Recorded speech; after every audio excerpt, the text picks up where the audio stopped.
Since wala dito si Dennis at meron siyang issue, ano po talaga yung pagkakakilala niyo sa kanya? Or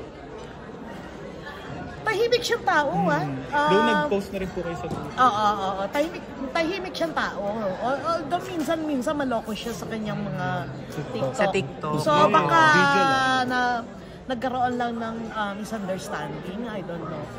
Pero ang pagkakakilala ko siya, hindi siya bastos na tao mabait at tahimik na tao yan. Pag isa-isang party, makikita mo siya nasa isang sulok at umiinom lang, hindi siya nakikipagbangayan, hindi siya Any reaction niyo po na? And he's a good actor. I love him. Diba? He's a very good actor. Hindi ko rin masisisi yung mga pumoprotekta doon sa ABS, syempre, dahil kung nasaktan sila. Baka nga konteksto yung may problema. Baka yung I don't know. Hindi ko alam. Nagko-comment daw po. Parang sabi ko kasi siya yun. Pero o baka naman, I don't know. Hindi ko alam kung ano na yan. Hindi pa kami nagkakausap. Akala ko nga dadating siya. Pero okay lang naman na may issue sa showbiz para umingay ng konti. Para maging masaya pa rin. Oo nga. Kasi napag-uusap. Kahit ano pang ingay yan, at least nagiging maingay ang showbiz at nagkakaroon pa rin ng ng saysay. So Miss Suzette, favorite niyo daw si Dennis dahil ngayon bida rin siya dito. May husbands lang. Legal wives, may majority ng ano po yung reaction niyo na favorite niyo daw siya? Ay, naman. Favorite. Kaya nung umpisa hindi siya yung cast Hindi pa. Hindi pa namin naikakas kasi dumating ang kanyang character week 2 na ata or week 3. Pero talagang dinasal namin na siya na lang. Para kasama siya. Kasi alam ko na request din po ata gusto niyang gumawa ng kontrabida role. Yeah. Sabi ko sakto kasi wala akong bida role for him Meron kaming isang major kontrabida role na nagkataon na gusto niyang gawin ng kontrabida, maiba lang. Kaya sabi ko, Dennis, mukhang sa akin ka pa. At nung nag-Zoom meeting kami, tinanggap niya agad. Wow. Tinanggap niya agad. At wala siyang arte. Sinabi niya, kahit na Japanese yan, ang dialogues ko, although may mga Tagalog pa rin, for the sake ng masa natin na may maliit na TV, so hindi kaya na translation. So, okay sa kanya at inaral niya talaga. What naman po kay Miss Jeneline Mercado, if ever bibigyan niyo po ng project, ano po yung sa tingin yung pwedeng project na magawa pa niya sa GMA? Ito ba hindi nagagawa ni Jen? Parang history wala. Oo, naging Meg Bryan of the Philippines na rin naman siya. Diba? Ang dami niyang rom-com na nagwagi. Gumawa na rin siya ng fantasy with Encantadia. History na lang ata yun. History na nga lang. Historical doon na lang. ang Rosario siya, pero MMFF. Oo. Yeah.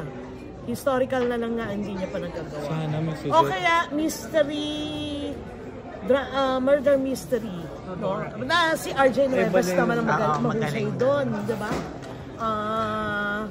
Guman yun namin, Suzette, kasi may issue daw lumilipat daw siya. Parang hindi naman. Hi! Miss Suzette, di ba uso naman na ang partnership ng mga ABS? Yeah. So, kung gagawa po ng pangalawang teleserye ang GMA at ABS-CBN na partnership at itatap kayo, anong genre po ang gusto niyong itapin? Gusto ba ng ABS? Ako, okay ako. At sino yung gusto niya? Sinong kapamilya actress ang gusto niyong makatrabaho for the first time? Top of mind. Fan ako ng mga movies ni Katniel before. Napanood ko lahat halos. Actually, napanood ka lahat ng pelikula ng Star Cinema. Siyempre, Catherine. Diba? Alden. Oo. And then Alden. Oo. Pero, ayun. May teleserye po dahil may movie. Di ba dahil hindi naman silang gagawin? Yun. Then, anong genre po, if ever, kay Catherine and Alden, if ever? Hindi ko pa alam, pero parang kailangan magandang-maganda at bongga yung concept na yan, di ba? Meron po ba kayo nasa baul na mga... Oo nga. Wala pa. Kailangan mo sige. Wala pa. Oo, meron ako mga na-approve na concept na pero ang hirap i-discuss. So that, how about Kim Chu? How do you find her? Okay naman siya, di ba? Magaling naman daw siya. Magaling naman din siya. Oo, meron din siyang issue ngayon with pero magaling naman din siya. At saka parang pareho kaming taklesa. Straightforward. Parang yung mga sapatos minsan nasa bibig namin. Sa mga kapamilya leading man po, if ever, na magkakaroon ng another project ang GMA at ABS-CBN, Tapos kayo, nakikita niyo gusto niyong makatrabaho? Jericho is so good, di ba? Magaling siyang actor. Fiolo, until now, hindi ko pa siya nakikita. Ang gwapo-gwapo daw, hindi ko pa siya nakikita sa totoo. At gusto ko siyang makita, di ba? Challenge Gerald Anderson. But I think he's a good actor also. Yun.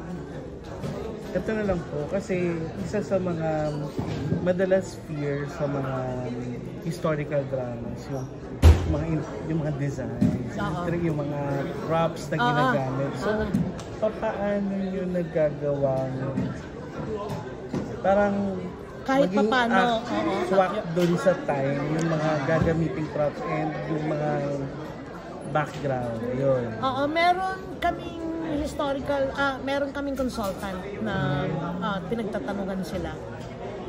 Si Sir Xiao Campo Amor. Yun, pinagtatanungan, and then sa mga libro, and then sa mga existing reference material na katulad ng mga libro, usually doon na namin kinokopya. Ang medyo mahirap lang naman doon yung pagsugod ng mga Japanese, no? Kasi yung itsura ng mga bomber planes nila at yung mga planes na ginamit nila at that time kung ano yun.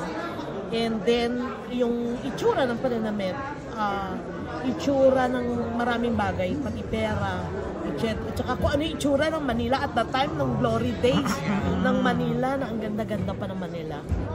Yun. Miss Suzette, lately kasi yung Widow's War is maingay. Yes. So na-pressure din ba kayo na mag-ingay dahil ang Widow's War ngayon sobrang ingay? Oo, good for us kasi medyo isa siyang magandang gatekeeper doon na medyo nag-iingay na siya para pagdating namin ay magtutulungan ng dalawang show. Kasi franchise na siya, no? Yung murder mystery na yan ay alam na ng audience at gets na nila at ine-earn na ngayon ng mga gumawa nun yung pinaghirapan nila, no, na sa audience, at good for Pulang Araw kasi hopefully magtulungan itong dalawang show. Miss Suzette, ready ba kayo na sa mga memes dito sa Pulang Araw? Oo naman.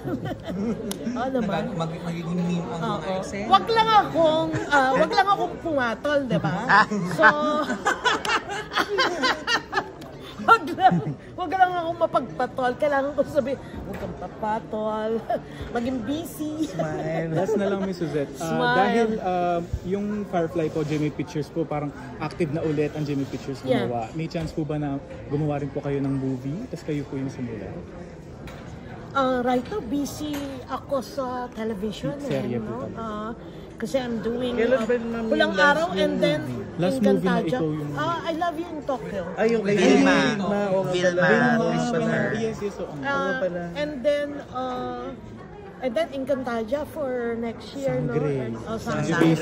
So, ang hirap. Tingnan nyo, hindi ako masyadong active sa social media kasi feeling ko yun ang ginagawa ng GMA. Ginagawa kang busy. Para manahimik ako. Sana soon, Miss Suzette, historical movie. Ay, Diyos ko. Sana. Gusto kong gumawa ng historical movie. although na Kasi cover yung na Rizal, natin restoration. from pre-Spanish to Spanish to American period and Japanese period, di ba? Do agree ako kay Alden na kung bakit to pinaka-importante yung teleserye ng taon. Kasi very rare yung ganitong period. Kahit sa movies. Kahit sa movies, yung Mukha nga Japanese pelikula times, eh. no? Although gusto ko rin gawin na ang martial law period at saka yung EDSA Revolution, no? Gusto ko rin gawin yun yung mga bagay na gusto ko. And then parang, ano pa hindi ko kagagawin? Pwede na akong mag-retire na. Ang active mo kasi, Mr. Jet. Naman sa set, hindi pa. Hindi pa daw. Wala pa national art. Yes. Ay, shoes! Yun. Thank you. Thank you po. Thank you Thank po. you, Ren. Maraming salamat And good din. luck with the series. Thank